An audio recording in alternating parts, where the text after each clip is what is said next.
Tere hommikust, kallis kaasteelised siit metsade vahelt.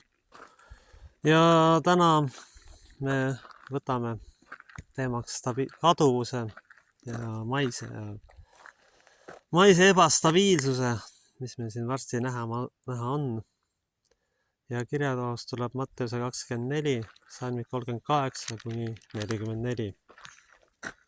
Sest nõnda nagu inimesed olid noil päevil enne veeuputus, sõid ja jõid, võtsid naisi ja läksid mehele selle päevani, mil Noa läks laeva.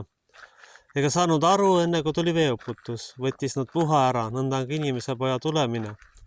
Siis on 2 põllul, üks võetakse vastu ja teine jäetakse maha. 2 naist on jahvatamas veskil, üks võetakse vastu, teine jäetakse maha. Siis valvake, sest ei tea, mil päevil teie issand tuleb. Aga seda teadke, et kui peremees teaks, mil öövahe ajal varast tuleb, küll ta siis valvaks ega laseks oma majasse sisse murda. Sellepärast olge teiegi valmis, sest inimese poeg tuleb tunnil, mil te ei arva. Aamen. Kui me praegu seda ühiskonna olukorda vaatame, siis tegelikult praeguse poliitika tulemus ja lõplik eesmärk on teatava rahva väljavahetamine. Ja kriisiolukordades alles saab tegelikuks tõeks see, kui tugev on meie usk. Ja teine küsimus, kas meil üldse usku on? Kui me maise situatsiooni halvenemisel kaotame usu Jumalasse või ligimeses või iseendasse, siis tegelikult ma küsiks, et kas te ikka usute Jumalat. Tegelik tõde tuleb välja siis 2 variandis, kui meil on kõik väga hästi või kui meil ei ole kõik nii hästi, kui me tahaksime. Vaat siis hakkab tulema tõde meie isiksuse, meie väärtuste ja selle kohta, mis meil on oluline ja mis meile tegelikult oluline ei ole. Materiaalne hiilgus petab ainult tegelikult rumalaid. Päriselt tark inimene näeb läbi inimese iseloomu, tegemised, valikud. Õilsad iseloomud on materiaalses hiilguses jäävad iseendaks. Aga need, kes seda ei ole, tegelikult hoobiski muutuvad kellekski teiseks. Kellekski teiseks või tegelikult selleks, kes nad siiski on. Sellepärast, et vaesus ja võimaluste puudumine võib tagada selle, et inimene ei näitagi oma tegelikult nägu, sest vastasel korral ta tegelikult kaotaks oma positsioonigi, selle vähesegi, mis tal on. Vähestel on nii palju julgust, et riskida oma positsiooni nimel tegelikult. Riskida selle nimel, et ma kaotan ja ütlen välja tõe. Neid inimesi on tegelikult äärmiselt vähe. Enamikel juhtudel ikkagi seda ei tehta. Ja alles siis, kui olukorrad ja situatsioonid võimaldavad, alles siis me näeme inimese tegelikku loomust. Ja poliitika puhul on väga lihtne. Nende materiaalne kindlustatus, kas või suhtelinegi, tagab selle, et nad saavad näidata oma tegelikku nägu, tegelikku kasvatust ja see on kohutav, mis praegused juhtpositsioonil olevatel tüüpidel on tekkinud. See on niivõrd kohutav, et selle on globalistlikud terroristid sisuliselt saanud oma rahva reetorid ja hävitajad.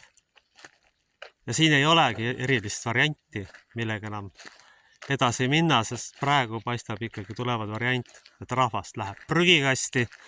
Kuna ma nagu järguvalt ja korduvalt tegelikult olen öelnud, selles ühiskonnas ei ole vastuhakkamise jõudu. Selles ei ole vastuhakkamise jõudu, see rahvas on sisuliselt juba ammu välja surnud, joostes materiaalsete hüvede järgi, mis need ikka lõpuks ära võetakse. Sellepärast, et puudub ellujäämisinstinkt. Puudub ellujäämisinstinkt, usk reaalsesse Jumalasse ja peavoolukirikut. Enamikel juhtudel ei suudagi rääkida sellest, mis asi see tegelikult on. Tegelikkuses, kui me vaatame, kus need inimesed tulevad, kes praegu võimul on, kes neid kasvatanud on, milline mentaliteet seal taga on, siis ei olegi siin ju mitte midagi imestada. Neil ei ole mitte midagi kuskilt võtta. Neil ei ole kuskil eeskujusid, kus käituda inimlikult ühiskonnaga. Ja nendel on ainult oluline see, kus kasu saada. Aga see kõik on tegelikult kaduv. Kui meid on õnnistatud ja meil hästi läheb, siis me saame õnnistusi, me saame talenti realiseerida, me saame tegelikult kõike teha. Aga kui nüüd ei tähe inimese tahte kohaselt, siis sageli inimesed loobuvad. Annuvad alla, arvates, et kuskil mujal on parem. Tegelikult ei ole. Tegelikult on niimoodi, et me võtame igale poole kaasa iseenda. Igale poole, kuhu me läheme. Ja sellega tuleb meil arvestada. Ta tuleb meil kaasa, meie iseloom. Esialgu võib ära petta, et seda ei tule kaasa, ei. Me võime saada paremaks inimeseks, meie käitumismuster võib muutuda, jah, see on võimalik. Ja see on reaalsus. Aga ka seda juhul, kui meil on väga tugev osadus Jumala ehk kõiksusega. Kui seda ei ole, jääb kõik põhimõtteliselt samaks ja inimene ei saagi aru, et tegelikult ta tegeleb puhtajalise pettusega. Muutustel on tegelikult ainult sellisel juhul mõte, kui meil on võimekuks areneda. Kui meil on võimekus iseennast muuta ja edasi liikuda ja vanad väärtused prügikasti saata, kui tõepoolest selleks ka vajadus on. Aga üks asi, mida ei saa inimene prügikasti saata, on see Jumal. Jumalat ei saa prügikasti saata. Seda on see rahvas tegelikult aastaid teinud ja tulemused on ju näha. Tulemused on näha, et õigemini selles, et tulemusi enam ei ole. See suhteline materiaalne heaolu, mis veel mõnda aega säilib, kaob ka ära, sest ka see pole rajatud Jumalale. See on rajatud ka millegile muule. Ja nüüd ongi küsimus selles, et kui nüüd maksude tõusu ja kõige muuga läheb näljaks ja kriisiks, et mis siis meile või kes siis meile on õigemini tähtis. Kas meie hüved või igimene ja Jumal? Selle küsimuse me peaksime hakkama iga päev tegelikult endale esitama. Mis meile siis on tähtis? Sest tegelikult on niimoodi, et aeg läheb kiiresti ja me ei tea. Millal tuleb tund, mil pööratakse meie elu pea peale. Millal tuleb tund, millal meil võitakse õnnistused ära võtta, sest me ei näe iseenda sügavustessegi, me ei näe enda tegelikke mõtteid ja vajadusi ja iseloomu. Kuigi targem meid läbi näeb ja seda ütleb, siis inimesed ei kannata tavaliselt tõde välja ja jooksevad üldjuhul minema. Seda ka näitab ajalugu, aga ajalugu ka näitab ühte, et iseenda käest ei pääse mitte kuskil. Sest tegelikult on traagiline tõde selles, et juhid on rahva nägu. Juhid on rahva tegeliku mentaalsuse nägu ja see on kohutav, mis meil siin on. Õigemini öeldes on see metslase mentaalsus, et siin ei ole nagu millegi küsimust. Me ei saa öelda, et kõik juhid on sellised. Aga kuna sõna ütleb, et puud tuntakse tema viljadest tegelikult, need viljad on jubedad. Need viljad on jubedad, laiali pillutatud, ära jooksnud rahvas, kes ei taha midagi kuuldagi meeleparandust. Nagu kui ma videodes olen korduvalt öeldud, et ei taha selle rahvaga tõepoolest ühte maamulda saada, sellepärast et see mentaalsus on kohutav nõme ja selline, mida ükski terve psüühikaga inimene tegelikult välja ei kannata. Me võime tagada endale materiaalse kindlustatuse hüved, aga kui me iseennast ära kaotame ja Jumala ja ligimes ära kaotame, siis lõppkokkuvõttes pole sellel mingit mõtet. Lõppkokkuvõttes see õnnistus lihtsalt kaob. Põlvkondade viisi on ajaloos kadunud suguvõsasid, kes on Jumala hüljanud. Seda intellektuaalset tasandit mõista on tegelikult äärmiselt raske, sest kaasa ühiskond on orienteeritud muule. Hüved ei taga. Materiaalsetel hüvedel on sellisel mõtet, kui see on rajatud Jumala sõnale, inimese talendile, siis need jäävad püsima. Kui need kaks tingimust õnnestub kellelgi täita, siis on väga tõenäoline, et tema hüved jäävad püsima. Õigemini sellest loodu jääb püsima. Et sellel on õnnistus ja sinna tulevad inimesed. Kui seda ei ole, ja me ükskõik kui palju panustada, siis seda ei tule mitte midagi. Hüved on kõikuvad ja paratamatu on, et ka kõige võimsamad ja andekamad ja rikkamad inimesed on ikkagi ainult inimesed ja kaduvad. Ja ka nemad ei tohiks unustada seda ära, kes neile selle õnnistuse andnud on, Jumal. Peale tema ei anna mitte keegi, inimesel on ainult illusioon, et ta ise on kõikvõimas, see on hale enesepettus tegelikult. Need näilised juhused on kõik tema käest antud õnnistused. Ta võib neid võtta iga kell, kui tema tahab. Ta võib neid anda iga kell, kui tema tahab. Aga arvata, et me ise midagi välja teenime, on ülim lihtsameelsus. Ja selle baasil hakata otsustama oma elus valikuid tegema veelgi suurem lihtsameelsus. Sest hüved ei näita inimese tegelikku iseloomu. See on illusioon. Väga vähe on neid, kes on võimelised oma põhiloomust muutma. Ja seda me näeme ka ühiskonnas. Mask langeb tavaliselt maha siis, kui inimesel on tagala kindlustatud ja kui ta on saanud enda eluks vajaliku kätte, sest siis ta ei pea enam mängima. Siis ta saab olla see, kes ta tegelikult on. Ja siis alles tuleb tõde välja. Enne tegelikult mitte. Inimloomuses on tegelikult petta, valetada ja kahjuks ka võib seda otse välja varastada, ära kasutada. Kahjuks see niimoodi on. Ja see on näha kogu ühiskonnas, et selles osas ei ole nagu väga mitte midagi muutunud tegelikult. Mitte midagi ei ole muutunud aastatuhandete jooksul. Oli see niimoodi kuningas Sauli aeg, oli see niimoodi kuningas Taaveti aeg ja ongi see nii ka praegu kahjuks. Sellepärast issand ütleb, ärge rajage midagi liivale ja tegelikult ainuke kalju. Kui päris otse välja öelda, ongi Jumal. Muid asju ei ole. Kui me hakkame arvame seda mujale rajame, siis on seal püha lihtsameelsus. Sest ka parimad meie hulgas on kõikuvad ebastabiilsed ja nii edasi. Arvata, et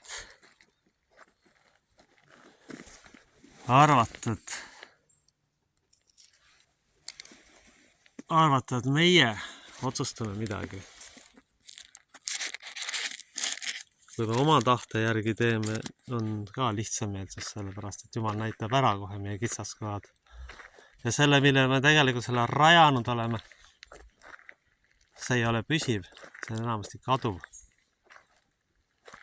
Kui inimesel pole kindlat alust kõiksusega, siis ta ühel hetkel kaotab kõik. Kavalam on tagada kindel alus kõiksusega. Ja kui seda ei tule, siis inimene tõepoolest kaotab kõik, sellepärast, et arvata, et materiaalsust tagab armastuse, on veelgi suurem lihtsameelsus. Tõde tuleb alles siis välja, kui meil mitte midagi ei ole enam. Siis me alles näeme, kes tegelikult on. Inimloomuse puhul tegelikult enamikel juhtudel polegi midagi. Polegi mitte midagi.